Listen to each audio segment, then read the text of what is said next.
what we saw over and over in the research. Women talked about feeling lost. I don't know who I am anymore. I'm resentful that I've, shape-shifted in all of these ways, and I'm exhausted from it. And so we often ask the women, like, well, what's the alternative to being the good girl? And they came up with being uniquely you. So could I just be uniquely me, or can you be uniquely you, rather than needing to be this good girl everybody expected? And I love that language as a reminder to what you're describing, Casey. And so if we do want to be uniquely us, where do we start? Welcome to the Goodbye Good Girl Club, the podcast. I'm your host, Casey Edwards, author of Goodbye Good Girl, Hello Me. If you've spent your life seeking approval from everyone except yourself, putting others' needs before your own, and staying silent to keep the peace, this podcast is for you. Whether you're 35 or 65, the question remains, when will you finally be enough? The answer is now. You belong here. Let's begin.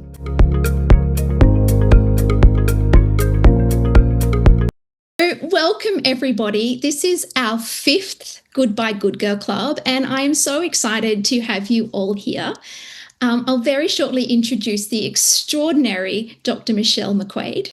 And I'm coming to you from Melbourne, Australia, where I am very fortunate to live on the beautiful lands of the Bunurong and Wurundjeri peoples of the Kulin Nation.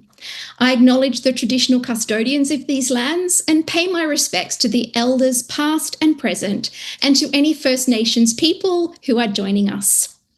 And I want to thank you, each and every one of you, for giving yourself, giving each other, and giving Michelle and me this 1 hour to fill our buckets and to share space with other smart, supportive, and inspiring women, and perhaps challenge some of our beliefs along the way. And as I say every time, joining this club isn't just an act of self-love, it is actually an act of rebellion, because women in our society are rarely encouraged to do something wholly for ourselves. One woman who has said goodbye to her own good girl and guided thousands of women to do the same through her science-backed strategies is Dr. Michelle McQuaid. So Michelle is an honorary fellow at Melbourne University Centre for Wellbeing Science. She is the author of 6 best-selling books, including The Perfectly Imperfect Women's Journal, and I am quite sure you are all going to want a copy of this by the end of this session, because it is just so insightful and so useful. We will talk more about this. Michelle has conducted extensive research into the good girl phenomenon, uncovering why and how so many of us become good girls, and what it costs us to continue to let other people define our worth and to feel like we have to earn our love through service and self-sacrifice and silence, which we're going to talk more about in a minute. Michelle's research also answers a question that you might have asked yourself. If we don't want to be good girls anymore, when we have been raised to be like that our whole lives, then who are we? And how do we become that? So let's find out. Please join me in welcoming Michelle McQuaid. Good evening, good morning, wherever you are in the world. Hello, everybody. Casey, such a pleasure to be with you. Thank you, Michelle. I really appreciate your time, and I absolutely loved this journal and highly recommend it. It is packed with just so many wonderful science-backed strategies, and we'll be talking about some of those tonight. So Michelle and I will talk for about 30 minutes. Then, Michelle, if you don't mind, I would love for you to share a little bit of information about actually your 2 books that I have here.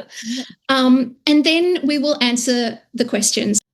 Okay, Michelle, my first question that I have for you is about your own story, because we can draw courage and wisdom from the stories of other women. And I know from reading your work and listening to your podcast that you have your own story of saying goodbye, good girl, hello me. Would you like to share that with us tonight? I would be honoured to. So, my story started, as it does for many of us, way back when I was about 5 years old. And I was at the supermarket with my mum. She was a single mum. This was back in the mid 70s. So, not that common in those days. And we didn't have a lot of money, but if there was money left at the end of a supermarket shop, was 40 cents in those days, you got to choose a little golden book. And other people here might remember that there used to be like a book stand at the end of the checkouts. And I went and I chose this book. You might be able to see it on screen. Now, I was only 5. I couldn't really read this title that says Good Little Bad Little Girl, but what I could see were the pictures. And I was kind of interested in this very calm, serene looking girl staring out at us, but I resonated more with all the naughty little girls you might just be able to see around the edges. And she's broken her mother's vase and she's pulling her sister's hair. I really understood those poses. And so I grabbed this book and I said to my mother, who liked to think of herself as a feminist, I want this book. And she's like, you sure? I was like, yes, this book. So that night she took me home, she tucked my sister and I into our bunk beds and she read this story. And what we learned from the story of the good little bad little girl was that there are good little girls who are neat and quiet and obedient, patient and selfless, nice, tidy, all those things. And there were bad little girls who are messy and loud and defiant and demanding and selfish. And the moral of the story was that the good little girl and the bad little girl were the same little girl, but if we learn to make the good little girl grow taller and taller and the bad little girl smaller and smaller, then we would be happy and loved. And Casey, I think this was my first self-help book, and I made my poor mother read it night after night. I was like, surely if I hear this enough, I will know how to be a good little girl. And so I took those lessons very much to heart. I grew up into a young woman that was busy ticking all the boxes I thought I should tick. And by about my mid-30s, I had, loving family, very successful career, financial security. I was traveling the world for both work and pleasure. It seemed like on paper I had it all, and I wasn't happy. That story did not turn out to be true. I was exhausted, I was pretty resentful, and I was fed up. And so I went back to school and did my master's and then my PhD studies, trying to understand what actually helps us to thrive as human beings. And that's really been the key to me helping to break free of those good girl beliefs and be the perfectly imperfect woman that I am. I really relate to that moment when you go, I did everything right. Yeah, I right. did all the things that they said I was supposed to do, and I still don't feel like I'm enough. Yeah, I think it's very common for many of us. And I often coach women and work with women who are in about their mid 30s to late, sort of late 40s window where we're all going, is this it? Are you kidding me? Like we did all the things and this is all we've got for it. And where the exhaustion and the resentment and that feeling that we've kind of lost ourselves just starts to become an unbearable weight for us. Yes, I felt like I was trying so hard to climb to the top of someone else's ladder. Yeah, I think that's a great description for it. And so, what we're talking about here with the little golden book that you were given as a girl and all those other milestones that the boxes that you were ticking that were actually other people's boxes, is what you talk about in your book. You use the word grooming. Yeah. And I was really surprised when I read the word groomed that you say that girls are actually groomed to be good girls. And it was really shocking when I read it. And it also made me sad, but it also made me relieved in a way that to think that we're not all just silly, weak women who don't know what we want and don't know how to stand up for ourselves. We were actually groomed. So my question for you is, how do we identify this grooming, whether it happened in our childhood or maybe it's still happening to us? Yeah, and I'd say for most of it's an and, right?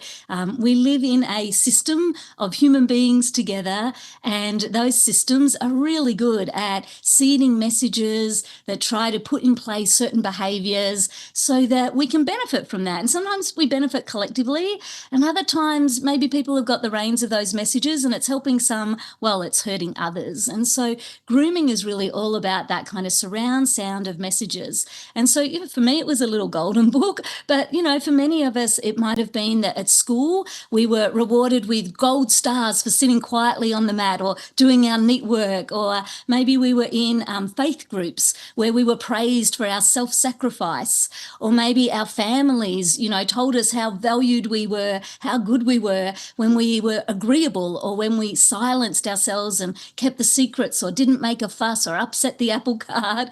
And so often from really early on in our lives, we find that girls are receiving these societal expectations, really, in all sorts of forms. And actually, Dr. Carol Gilligan from Harvard University, way back in the 1980s, she was really the first gender researcher to start to document what was going on. And over again, Carol's still doing amazing research now in her 70s. She finds that by the age of 11, most girls have learned to give up their knowing, she calls it, really our voice, in order to be able to fit in. Because we start to figure out that if we keep talking about what doesn't seem to make sense in all of these things we're being asked to do, that it will be harder for us to have relationships with other people. So Carol finds we give up our knowing, and then this often gets reinforced, right? As we go to work, again, I'm sure any of us that have been in workplaces will have stories around how we've needed to be the good girl to fit in and to get opportunities. We still see it in the world around us. What shocked me most, Casey, because again, I grew up in the 70s, so I'm in 52 now. I really thought this was a thing of my generation. When we did research last year, what we saw was actually the women who are most experiencing this pressure to be good girls today are our youngest women. And it kind of made sense when I started to think about, well, what is the grooming that's going on today on social media and in other platforms? This message is still really strong that in order to earn love, we need to be good girls.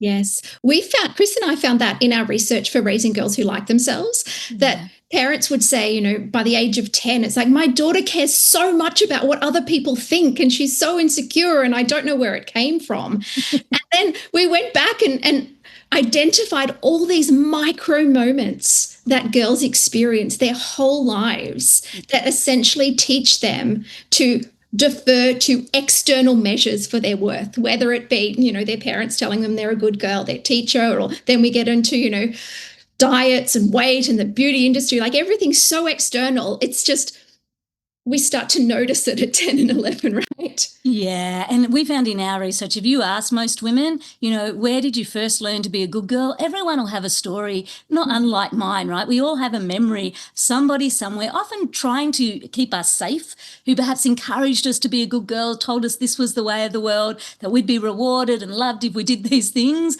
And our young, fertile little brains at that stage really grab onto that. And then we get this reinforcement of the message over and over again. And really stuck with me reading Carol Gilligan's research around that we give up our knowing. Yeah. We give up our knowing. We stop trusting ourselves. We start doubting ourselves. I think for many of us, climbing out of that hole is a lifetime's work.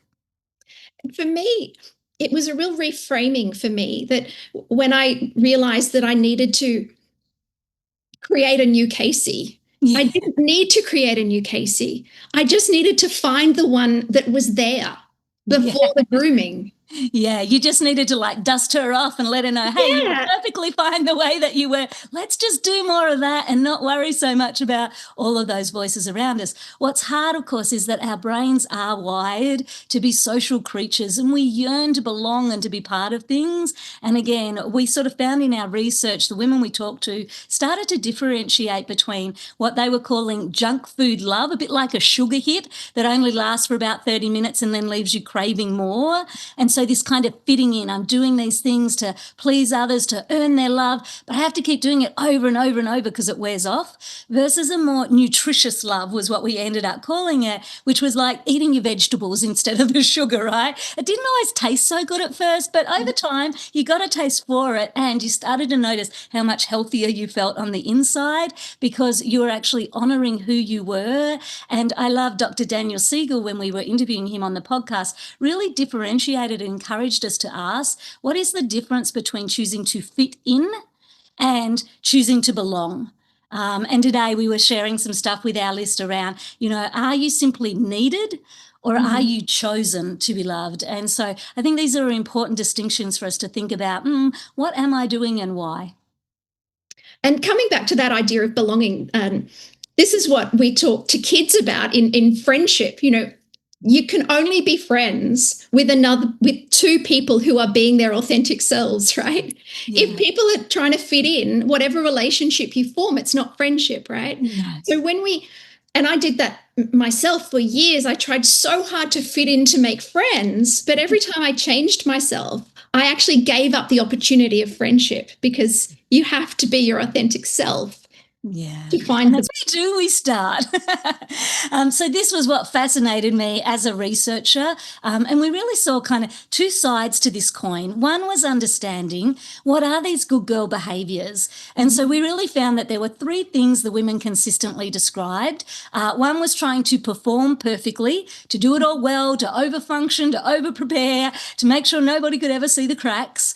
The second was really pleasing others, to put ourselves last, to make sure we're in that caregiving role, making sure everybody's looked after before we are, which makes it really hard for us to set healthy boundaries. And the third was silencing ourselves in order that we didn't make other people uncomfortable, we didn't rock the boat, we kept everything okay. And so this was very common. And we can think about this as a continuum. And let's say those good girl behaviours are at one end of that continuum. At the other end of the continuum, what we found the women said the way they were breaking free from those things was, rather than trying to perform perfectly, they were reaching for self-compassion. They were remembering we're all perfectly imperfect, that nature wired us that way so we could learn and grow and adapt as the world around us and within us keeps changing. So rather than using that inner critic to beat myself up and tell myself how terrible I am all the time, I could instead be that wise and kind friend to myself like I would be to anybody else. The pleasing others one, the antidote to that, really turned out to be around secure attachment. And so our club members tonight might have heard of secure attachment in terms of how your family raised you, maybe even your romantic relationship. But in this case, it was secure attachment to self. Do I know that I will show up for myself? I will advocate for myself. I'll ask for help when I need it. I'll set healthy boundaries, and that I will not abandon myself in order to please others. And then our third, around the silencing ourselves versus the speaking up, was really around self-leadership. Do I trust that I am wired with curiosity and creativity, compassion and courage, all the things we are at our best when our brain is working nice and clearly? And do I choose to show up in that energy rather than letting myself get pulled in too many other directions by fear and doubt and uncertainty that can cloud who I really want to be and how I want to say things? I'm really interested in the idea of silencing ourselves, because when we talk about good girls, we've talked a lot in our club about perfectionism and about people pleasing. But for me, it's quite painful to think about the way that I myself and women around me silence ourselves because we're fearful of what will happen if we speak truth. Yeah. And so, can you share a strategy that we could use if we actually are struggling with that idea of feeling we need to be silent?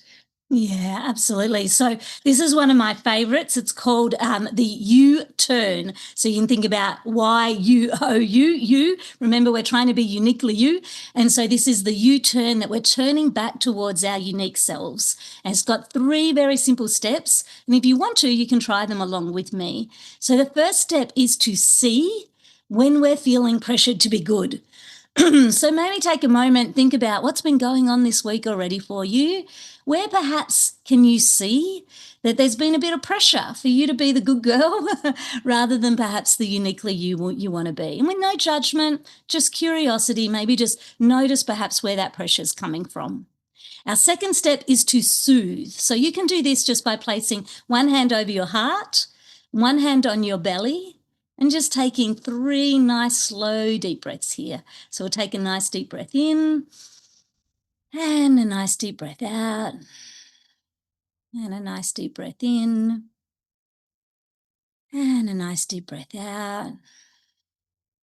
And as you take that last nice deep breath in, get you to take our third and final step, which is to settle on what matters most to you right now, not everybody else, not what's expected of you, not what you should do, not what you have to do, but what matters most to you right now?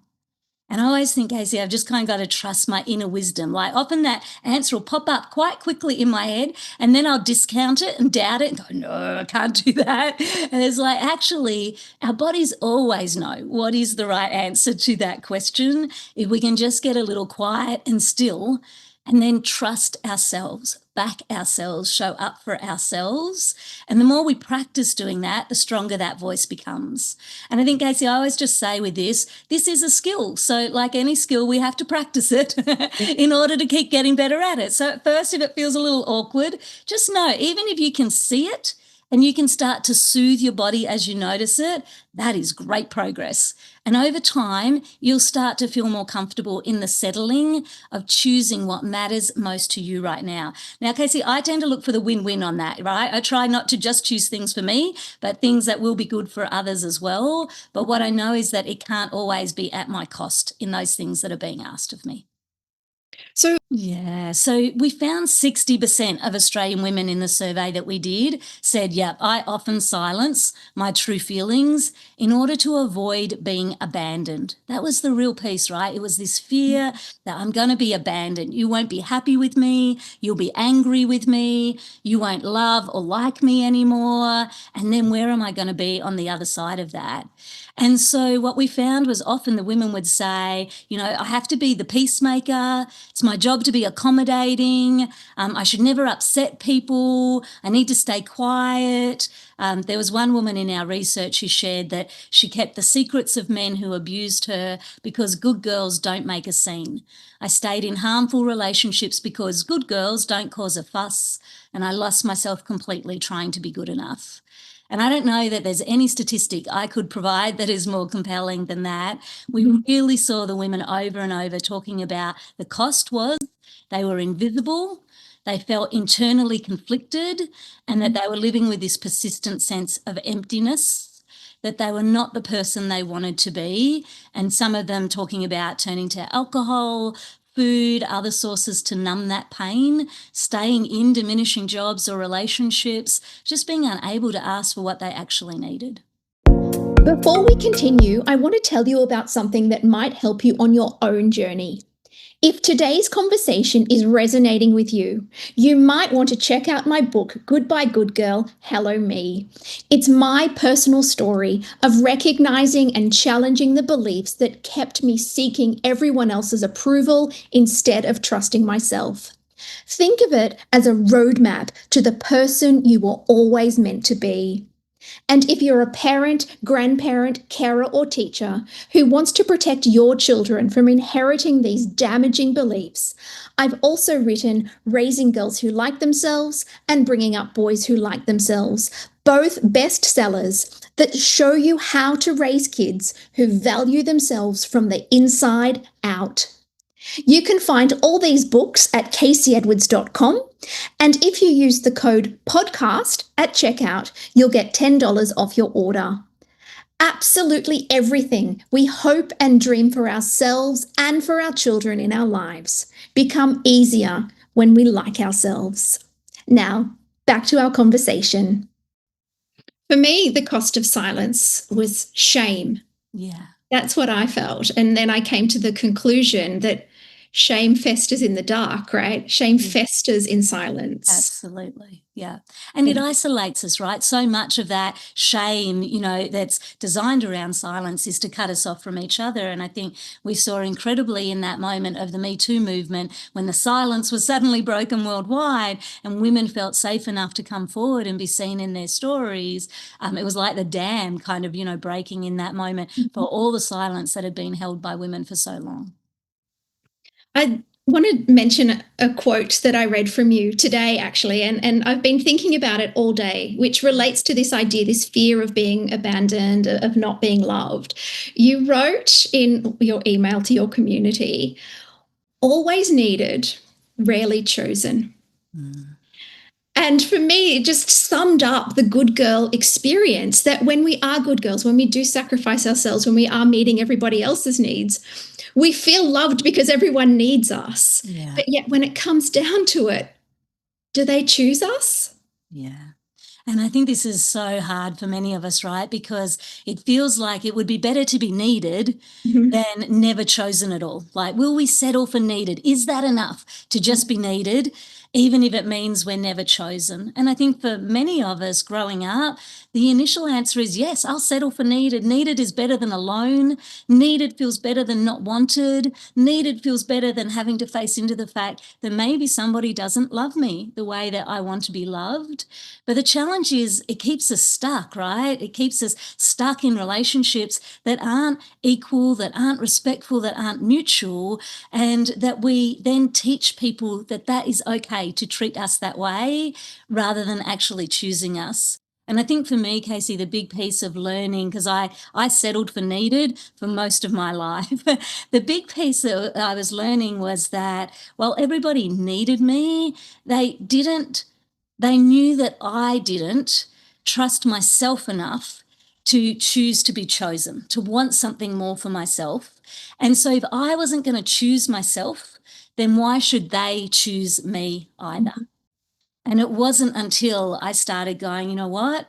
Nice to be needed, but I want to be chosen. I deserve to be chosen. And if that means that there are fewer people in my life, but the people that are there, I know have chosen me in all my imperfection, sometimes my crabbiness and crankiness and difficultness and too muchness enough, but they will still love me even in all of those states. Well, I would rather a handful of those people than a room full of the people that need me. And what was interesting is definitely there was a period of wilderness of making that transition, but several years on, I look around now and I go, I have a life of such beautiful people who choose me and Mhm. don't need me. And that's just such a gift every day. So again, I know it's a leap of faith.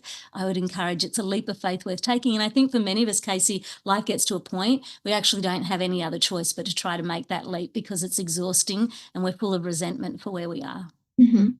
And it's a quality over quantity thing, Yeah, isn't it? definitely. Yeah, And that's also, I exactly what I think think about. also perspective as well, because I remember with my own family, and I was needed. That was my identity, and it was Yeah, so important for all of them yeah, to need me.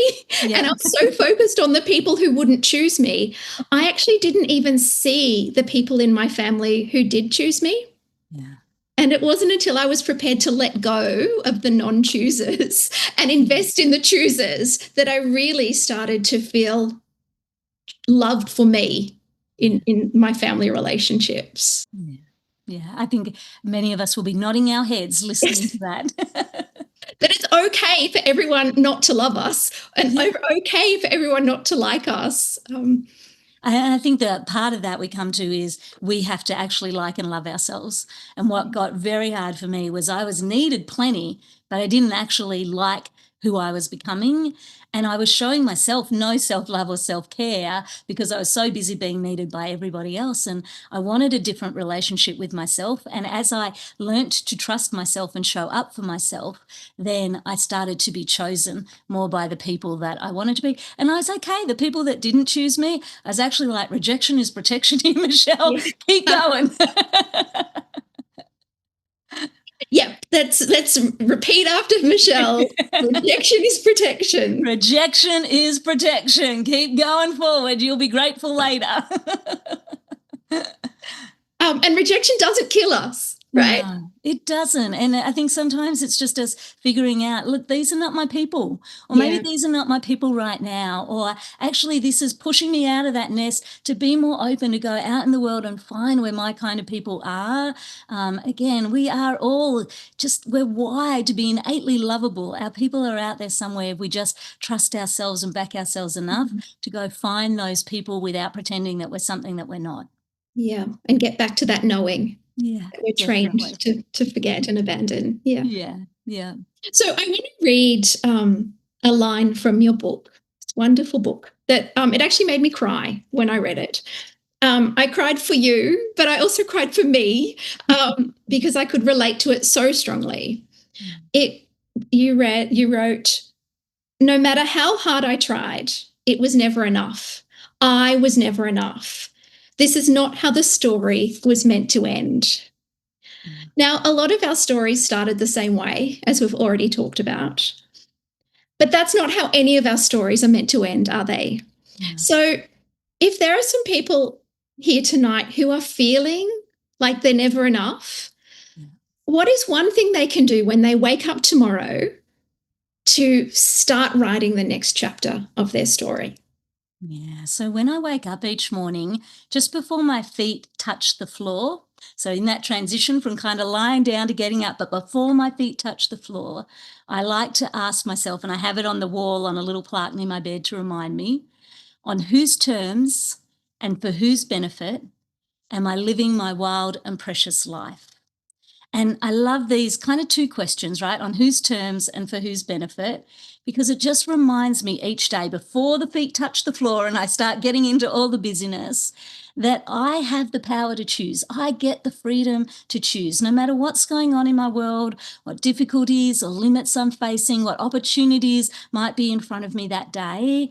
I get to choose on whose terms and for whose benefit am I living this wild and precious life?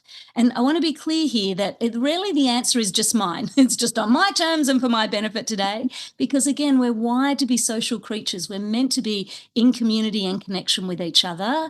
And there are definitely some days where it doesn't feel as much on my terms or for my benefit as I want. I have two sons, so, we get what that's like. I have a business with people that rely on me and clients that need me and all sorts of things going on.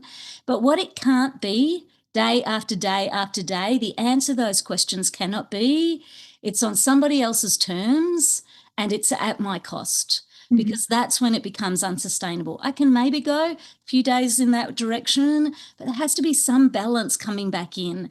And I like these questions because it helps me to keep looking for where is that grooming going on, and stories telling me about how I'm meant to behave and what I'm meant to be doing versus what I would choose to be doing with this wild and precious life. It is such a wonderful quote. It is in the workbook, everybody. Screen grab that quote, pop it on your phone, print it out, put it next to your bed. And it's such, like you say, it's a really grounding question about how you're going to go through your day, on whose terms and for whose benefit. Also in the workbook is Michelle's quiz, which will her good girl quiz. There is a link to that, and that will give you an understanding of the depths and breadths of your good girl and also your uniquely you beliefs. Is that correct, Michelle? That's right. Yep. So yeah, I encourage all of you to do that quiz, because it's much easier to solve a problem if you fully understand it, right? If we really start to think about what is it that you believe about you that isn't working for you anymore? What particular good girl beliefs are the things that you want to challenge because they're making you live a life that's not on your terms and that isn't always for your benefit? I think, Casey, the other thing you can see in the quiz is, and where are your strengths? Yeah. So you'll see sort of where's the bit that's hard right now, but also where's the bits that I'm nailing. And I think those are just as important for us to know, to go, okay, I could keep building on those bits and I can take what I'm learning from that and maybe use it over here for the bit that's still a bit of a work in progress. Especially in that rocky transition from the good girl to the uniquely you, it's really important to remember to define yourself on what you can do, what you have nailed, and what you're still, rather than on what you haven't achieved yet or what you're still working on, right? Yes, definitely. Playing to our strengths. So one last question before I'll ask you to talk about your books, Michelle.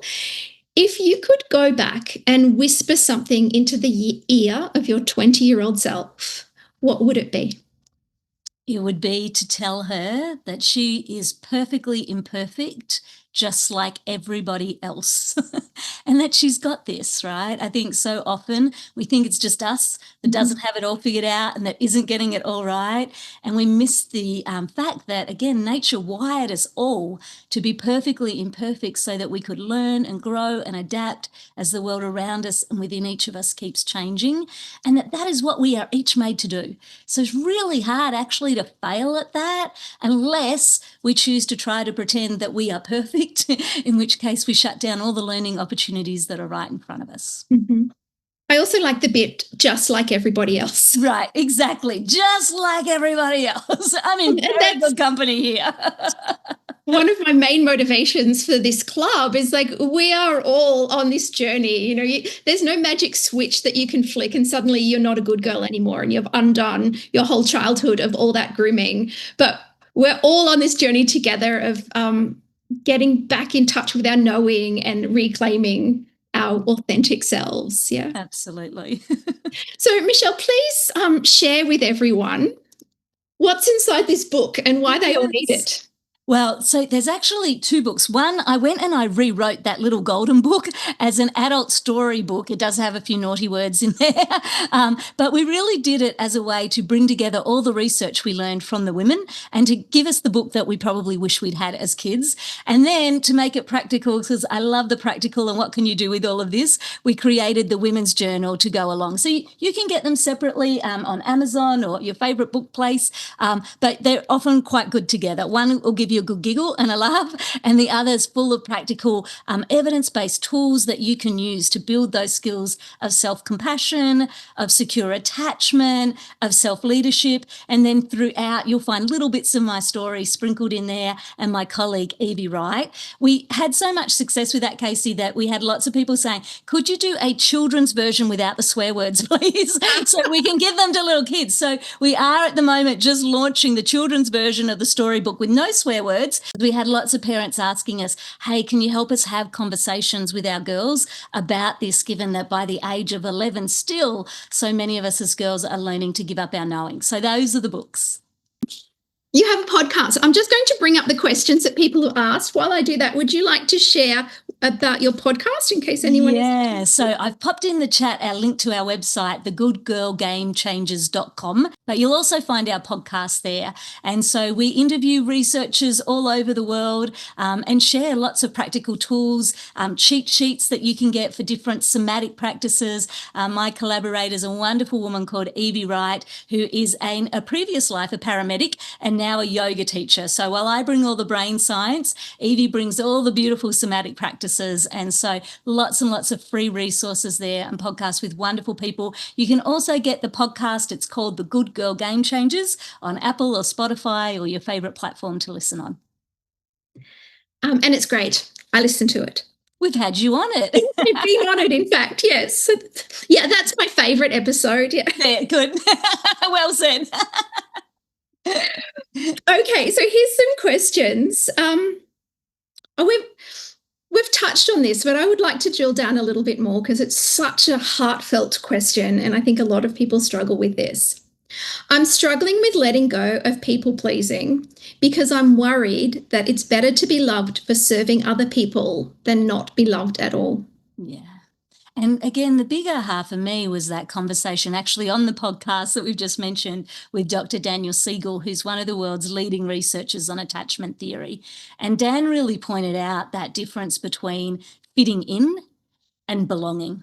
And just as we were talking about earlier, being needed and being chosen. Mm-hmm. And so I think sometimes we confuse these things. And certainly in my experience, when I'm in people-pleasing mode, I might be needed, I might be fitting in, but I'm not really loved because it's a conditional thing. And I'm not really chosen, again, because it's a conditional thing. And so there's no shame in that. Sometimes for where we are right now in this world, a bit of fitting in and being needed is enough for where we are. In my experience, most of us come to a point, if not by our own choice, that life finally gets us there going, this is exhausting. I'm starting to feel resentful that other people don't show up for me in the way I show up for them. And we have to start to take that leap of faith that says, I deserve more than this. I deserve to be chosen. I deserve to be loved. And making that transition starts with you choosing you and you loving you enough to want more for yourself. So again, lots of tools in that journal book to help do that work. I'm a big fan of internal family systems. IFS has become more popular the last few years on things like Glennon Doyle's podcast, We Can Do Hard Things and that. And so again, a lot in that book around that. But I found for me personally, that piece of work was really what made that difference of learning to love myself enough to let others choose me. I think the other thing with defining your worth by being needed is I got a glimpse of this just yesterday. that it's actually a risky strategy. And the glimpse that I got was my 11-year-old didn't want me to walk her to school. Mm. It sounds so minor, but what To the heart. I know. She's a big girl, she can go by herself. And it's like, yep, that's what we've been working towards, Yep, right? success. But what that means is I wasn't needed yesterday morning. Yeah. And that's just the beginning of not being needed by my children, right? And so if I have defined my whole identity on being needed by my children, then I'm going to be in trouble in a few years' time. Yeah, definitely. And I think it can be also that, what if people stop needing us? And also, well, it's exhausting, right? To only ever be, it's so conditional that we have to, again, like that sugar hit, the junk food love the women described in our studies, you've got to keep showing up and proving yourself again and again and again and again. I have an adult boy who's 20 and definitely as probably about 14, I think, for him, through to the last few years. Definitely, we went through that transition in our relationship that he no longer needed me, didn't even really want me very much. But in the end, we've come out the other side where he has chosen me and he lives by himself with his girlfriend now and that, and he still makes time for me each week. And I'm like, okay, I am chosen here, but I'm also okay that if he doesn't choose me, then that's just not where we are at this moment in time. And yes, I'll be sad and I'll miss him, but I don't want him here because he feels I need him to be here. I want us in each other's lives because we've chosen each other. Okay, the next question is, this is a very good one. How can we tell the difference between genuine kindness and people-pleasing behaviour? Oh, in my experience, there's a difference in intention and energy and how you feel after the fact. So the intention part is, am I doing this because I genuinely want to give to you? Is it coming from a place of love? Or am I doing this because I'm scared that if I don't do it, you won't think well of me? So intention, is it love-based or is it fear-based, is always a good starting place for me to know which one am I in. Then I think the energy of it, right? When I'm doing the thing, does it feel like it's open-hearted and it's renewing and energizing for me? Or am I feeling like it's draining and exhausting and I'm feeling quite resentful about the energy in it? So when I'm in the thing, does it feel like I'm aligned and in a healthy place in this act? Or does it feel like I've gone against myself in some way? And again, our body's pretty clear about giving us those messages if we're tuning in and listening. And then the after the fact, do I feel like, oh, wow, that was such a privilege and pleasure to get to do that for somebody? Or am I feeling like, right, that's one to me, they owe me? In which case, it wasn't really an act of kindness. So I think intention, energy, how you feel when you walk away from it are all good ways to start to figure out, when am I people pleasing and when am I genuinely being kind? And I think that the people-pleasing grooming is so strong that sometimes we don't know until the end. Yes. Yeah. Yes. And that's why I kind of have the 3Ks, because sometimes I can think it's love and I can feel in the middle it's really energizing and good. But afterwards, you kind of got that like sour taste in your mouth or slightly sick feeling in your tummy. It's like, yeah, okay, that wasn't what I thought it was. Yeah, you're right. I mean, kindness feels good the whole way through, doesn't it? It really does. And I think that that's really important, that when we can get caught up in, like only choosing ourselves, like you said, but it's so important for us to be kind and to give and to connect with our community. And that's something that really came out particularly in our research for boys, that boys actually get to an age where they can stop doing things for other people, like even in the house. And we spoke to boys who had never seen their father do anything for anyone other than himself. And this is an absolute disaster for mental health, right? Yeah, so we do need to give and be kind and to share and to help. But we need to check in with our bodies and make sure that it's the we're right aligned, right? It feels right. I always think like my body's pretty good at telling me when I'm aligned and when I'm out of alignment. The only question is whether I'll listen to it and whether I'll do anything about it and learn that lesson for next time. And a shift for me is when I get to the other side of helping someone and it doesn't feel good, that the shift for me is I understand that that's on me. Yes. Because I was the one who didn't hold my boundary. My resentment, it's not the other person, it's actually me, because I could have chosen differently. Yeah. Yeah. And which is actually empowering. Absolutely. I always think whenever I get my blame and shame finger out at somebody else, that there are 3 fingers pointing back at me. Yes. So what was mine to own in this? Because that's really the only thing I can control and impact before I go wagging my blame and shame finger around at anybody else. Yeah, great advice. I'm just reading a comment from Rose here. Isn't that one of life's ironies that we raise strong, independent adults and encourage them to see the world and then feeling bereft that they're gone? Absolutely. Yes. Yeah, a child raised well is heartbreak for us. You raise them to not need us anymore, right? Yeah. Yeah. Okay, that is all the questions that we have tonight. Thank you so much, Michelle. I really appreciate your time and your wisdom, and also sharing your own personal story with us, because we are all on this journey, and that we can, as I started with, get courage and wisdom from the experiences of other women. Thank you so much. And thank you for creating a space where we can all hang out together. Thank you for joining the Goodbye Good Girl Club today. If this episode resonated with you, I'd be so grateful if you could leave a review wherever you listen to podcasts. Your words help other women find this community, women who, just like you, deserve so much more than they've been settling for. And please share this podcast with the women in your life who need to hear these conversations. Send it to your sister, your mom, your best friend, your colleague, anyone who's been putting everyone else first for far too long.